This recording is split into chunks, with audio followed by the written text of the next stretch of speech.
আশীর্বাদ দিয়ে গেলেন। হ্যাঁ মহারাজ, আমি পেয়েছি। তার সারা জীবন ভোর শুধু কি পাপ, শুধু পাপ অপরাধ ভরা। ওই যে যে ভাগবতের আসরে যাবার পথটি দেখিয়ে দিয়েছিল, আর এই যে বাবাজি তাকে আশীর্বাদ দিয়েছিলেন, এইটুকু তার মাত্র স্বল্প পূর্ণ সঞ্চয় হয়ে রয়েছে। এখন এর বিচার কি হবে? এই রমণীর বিচার কি হবে? বললেন চলো তাহলে আমরা ব্রহ্মাজির কাছে যাই। প্রজাপতি ব্রহ্মার কাছে এলেন রমণীকে নিয়ে। ব্রহ্মাজি বলতেন যে দেখো, এর বিচার আমি করতে পারবো না, এর বিচার করতে পারেন দেবাদিদেব মহাদেব। তখন তারা কৈলাসে এলেন দেবাদিদেব মহাদেবের কাছে। মহাদেব বললেন সব শ্রবণ করে যে দেখো, এ তো আমার কথা শুনতে আসে নাই, এসেছে হরির কথা শুনতে। তাহলে এর বিচার একমাত্র করতে পারেন শ্রী হরি। তাহলে চলো তাহলে হরির আলয়ে যাই। তাহলে আজকে প্রজাপতি ব্রহ্মা দেবাদিদেব মহেশ্বরকে নিয়ে আজকে কি করছেন? এই রমণীকে নিয়ে এলেন কোথায়? হরির আলয়ে। হরির আলয়ে এসে সব কথা নিবেদন করলেন। ভগবান সব কথা শ্রবণ করলেন। বললেন তাহলে প্রভু আপনি বলুন যে এর বিচার কি হবে। হরি বলছেন এর বিচার কি হবে সে কথা কি আমাকে বলে দিতে হবে?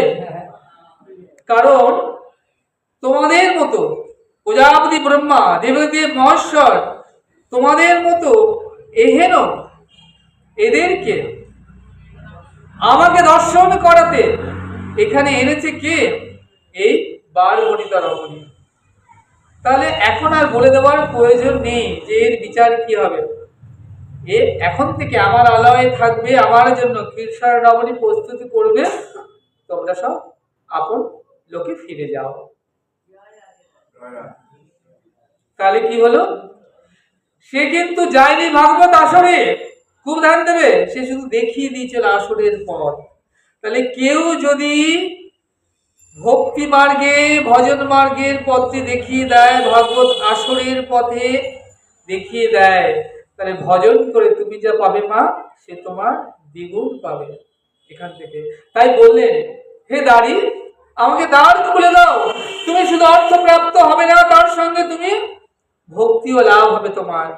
বললেন দেখো, তোমাকে আমি দ্বার খুলে দেবো, ঠিক আছে, কিন্তু যদি নবাব জানতে পারে যে তোমাকে আমি দ্বার খুলে দিয়েছি, তাহলে আমার গরদান নেবে, আমার স্ত্রী পুত্র পরিবার রয়েছে, তাদের কি হবে?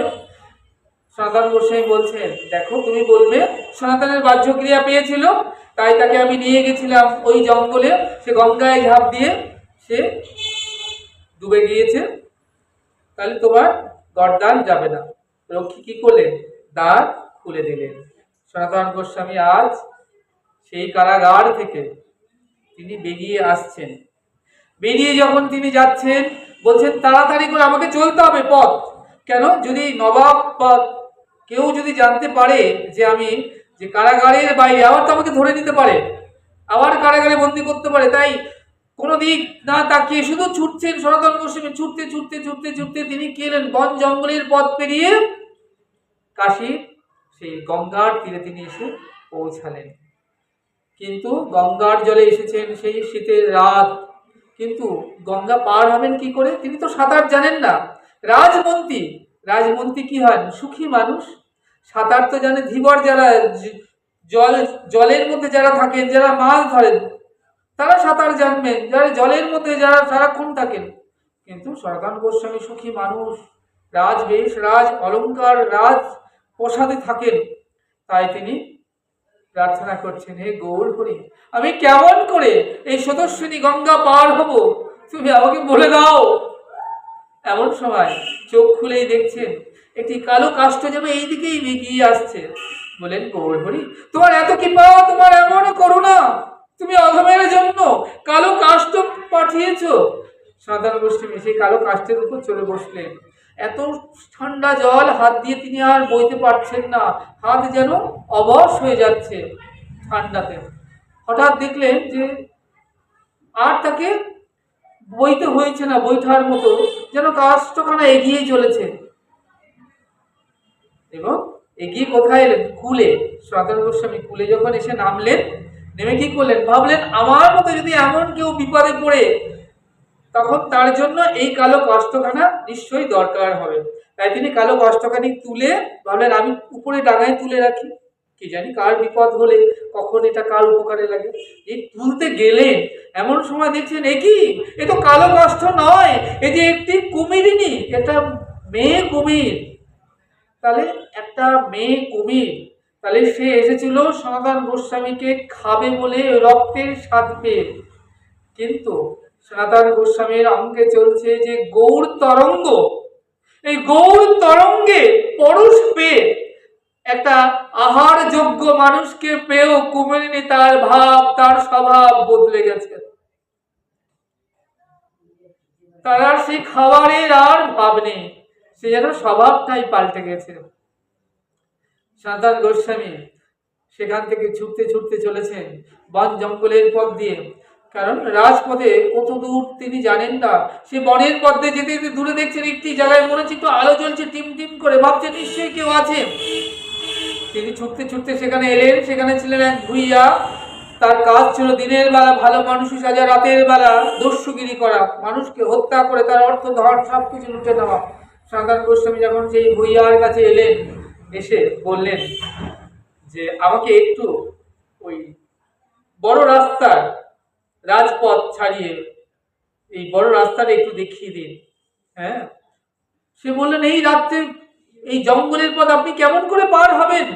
তার থেকে বলুন আপনি একটা কাজ করুন, আপনি আমার এখানে বিশ্রাম করুন রাতটুকু, আমি সব রন্ধনের ব্যবস্থা করে দিচ্ছি, আপনি রন্ধন করে এখানে রাত্রিটা শয়ন করুন, বিশ্রাম করুন, অতি প্রভাতে প্রত্যুষে আপনাকে আমি বড় রাস্তায় পৌঁছে দেব। সনাতন গোস্বামী কোনো কথাই শুনলেন না ভুইয়া। তখন কি করলেন না, সব রন্ধনেরটা জোগাড় করে দিলেন। সনাতন গোস্বামী দেখছেন, মনে মনে চিন্তাও করছেন যে ভুইয়া তাকে এত খুশামত করছে, তোয়াজ করছে কেন। সেবক ঈশানকে ডেকে বললেন ঈশান, ঈশান তোমার সাথে কি কিছু আছে? ঈশান বললেন প্রভু এখনো 7টি স্বর্ণ মুদ্রা রয়েছে।